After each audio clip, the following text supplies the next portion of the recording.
Hi, this is Heather Jerome from heatherjerome.ca and from the Sonatas and Partitas.com. This video is going to be a less technical video than the other ones. I want to talk a little bit more generally, maybe more philosophically about what makes a sonata, and what makes a partita, a partita. Most of us know that the sonatas are based on the Sonata da Chiesa, the church sonatas, and there are other videos on this channel that discuss some of the movements in the sonatas insofar as how they're based on the church sonata, how they actually borrow from the sacred vocal music. And the partitas are based on stylized dance movements. And so they're based on dance movements. They're not written so that you could actually dance to them. Joel Lester has a book, Bach's Works for Solo Violin. And in that book, he discusses the first sonata quite extensively. And he talks about how Bach opens the first sonata. And I think he makes a really good observation that basically Bach opens his sonata with the simplest and most characteristic thing that a violinist can do. It's got two open strings on the bottom, a very simple thing with the left hand. The bow sweeps across all the strings. Bartók, several hundred years later, opened his violin concerto with the same chord. If you think about the 24 preludes and fugues, the Well-Tempered Clavier, it starts with the C major prelude.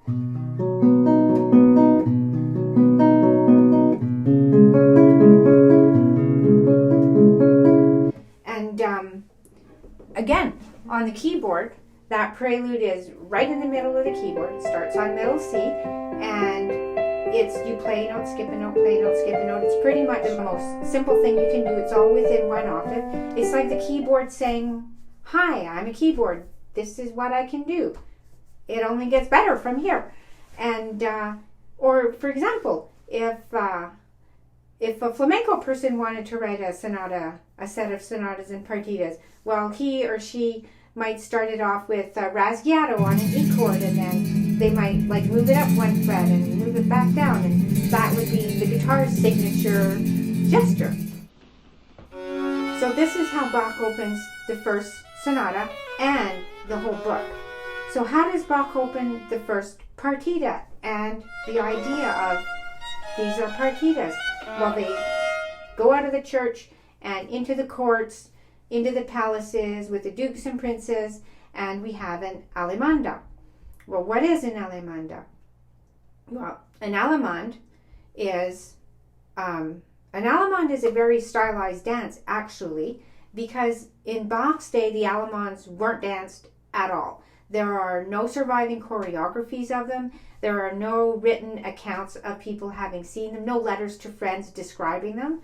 So, for all we know, they could have been never danced. I think they were, because of the name. So the name Allemande is a French person's way of saying a German dance. So I don't think that French people would have said a German dance to a dance that's never been danced. That wouldn't make sense to me. So here we have the name, a French person's way of saying a German dance. Well, Bach actually wrote Allemanda. So that's an Italian's take on a French person's take on a German dance. And not only that, Bach is German. So we have Bach's take, a German's take on an Italian person tipping their hat to the French who are tipping their hat to the Germans. So even just right in the title of this work, there's the ultimate stylized dance, because it's just really not danced at all. And it's cosmopolitan. It's everywhere.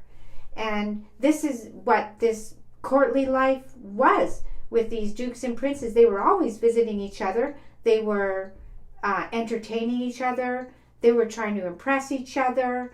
There was a lot of influence across Europe with this courtly life. And so the other thing to think about with this Allemande, and actually I think is the most important thing, is how is this Allemande presented? Well, it's in the form of a French overture. So what's a French overture? I mean, a French overture is kind of like the archetypical representation of courtly life. It's grandiose, it's bright, it's brilliant, it's stylized, it's new. It was exciting. It's like it embodies everything that this way of life represents, really.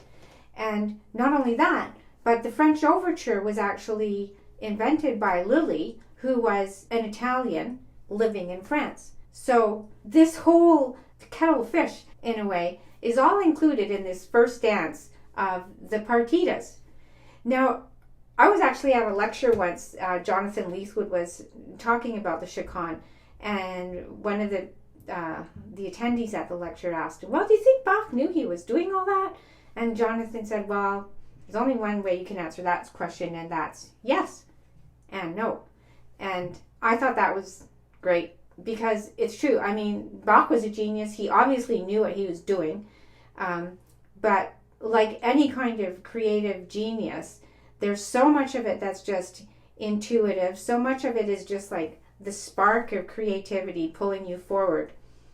And, you know, in Bach's case, it just like transcended the generations and the ages. So that's what's all inside this first Allemanda, introducing not just this partita, but all the partitas in the sonatas and partitas. So I hope you found this interesting. I hope you found it helpful. There are other videos on this YouTube channel. If you'd like to buy the scores, they're available on our website. You can either get the full collection or individual volumes of the different works. If you'd like to find out when new videos are uploaded, you can subscribe to this channel and turn on your notifications.